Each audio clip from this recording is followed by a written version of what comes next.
እሺ የመጀመሪያው ጥያቄ ዘሪቱ ሙዚቃ ላይ ያለሽ ምልከታ ተቀይሯል ወይ? የሆነ ጊዜ ፌስቡክ ላይ ዝርዝር ሀሳብ ጽፈሽ ነበር በደንብ ጠለቅ አድርገሽ ማለት ከመጽሐፍ ቅዱስ ጋር ያጣቀስሽ ምን እያልሽ በአቋም ጸንቻለሁ ብለሽ ጽፈሽ ነበርና ያ አቋም አሁንም ቀጥሏል ወይ ይቻላልና በዛው ጸንተሽ ቀጥለሻል ወይስ በቃ ከዚህ በኋላ ወደ መንፈሳዊ በዛው ማለት አሁን አልበም አውጥተሻል አይ ቲንክ መንፈሳዊ አልበም ማለት ነውና እና በዛው ጸንተሽ ቀጥለሻል ወይስ የበፊቱ አቋም እንዳለ ነው ወይ? አንደኛው ጥያቄስ እንደማንኛውም ነገር አሁንም የተለየ አቋም የለኝም። ሙዚቃ በራሱ ነውር አይደለም፣ ጥበብ ነው፣ መንገድ ነው። በዛ መልካም ነገር ማስተላለፍ ይቻላል፣ መጥፎ ነገር ማስተላለፍ ይቻላል በራሱ ማለት ነው። ከዛ ዘፈን የሚባለው ደግሞ አገልግሎት ተያይዞ ብዙ ነገር አለው፣ ብዙ ዓለማዊነት ያለው በቃ በበጎ ማያንጽ ብዙ ነገር አለው ከሙያው ጋር ተያይዞ ግን ለቻለበትና ያንን መልካም ነገር ለማካፈል ህብረተሰብን ለመጥቀም ጸንቶ ለሚያገለግልበት ሰው በብዙ ነገር ራሱን ጠብቆ ለሚያደርገው ሰው አሁንም በራሱ ስተት ነው ብዬ አላምንም። ከብዙ ስተት ጋር ተያይዞ ግን የሚደረግ ስለሆነ ብዙ ጊዜ ስተት ሆኖ ይገኛል። ለኔ ፍሬው ብዙ ስላልሆነ ለኔ በጣም ስለተፍጨረጨርኩ እዛ ቆይቼ መልካም ነገርን ስነ ምግባርን በጎ ሐሳብን እውነትን የኔን መረዳት የኔን እይታ ለማካፈል ብዙ ተፍጨርጭር ያለው ልክ በሆነች ቀጭን መስመር ለመራመድ እና ፍሬዋን ስመዝነው አትደርስም፣ ዋናው ነገር ጋር አትደርስም፣ ማቆያ ማሰንበቻ ምናምን ናት በቃ።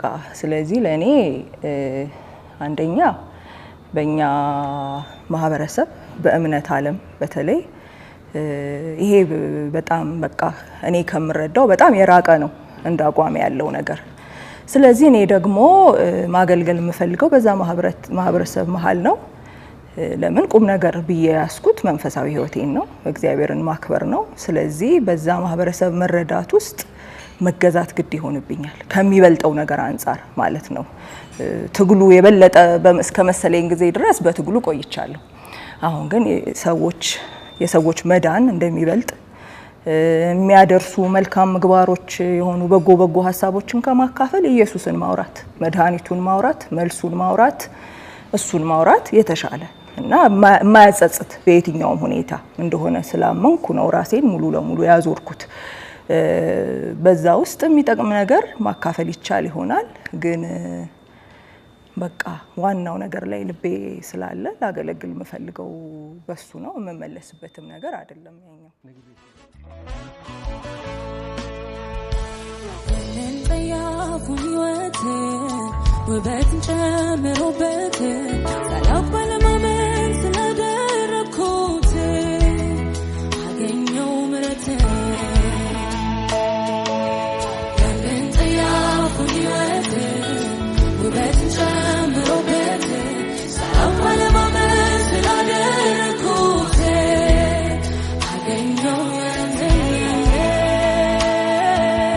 ያንን ጠያፉን ህይወት ውበትን ጨምሮበት ሰላም ባለማመን ስላደረኩት አገኘው ያንን ጠያፉን ህይወት ውበትን ጨምሮበት ሰላም ባለማመን ስላደረኩት አገኘው ምሕረት። ምንም ብሆን ጌታ ይምሮኝ፣ ምንም ብሆን ቃሉ ሰምሮኝ፣ ምንም ብሆን ደሞ ሰምሮኝ ደጉ ኢየሱስ ደርሶልኛል፣ ከሰይጣን አውጥቶኛል። ደጉ ኢየሱስ ደርሶልኛል፣ ከጎን ሆነህ አኖረኛል። ምንም ብሆን ጌታ ይምሮኝ፣ ምንም ብሆን ቃሉ ሰምሮኝ፣ ምንም ብሆን ደሞ ሰምሮኝ ደጉ ኢየሱስ ደርሶልኛል፣ ከሰይጣን አውጥቶኛል።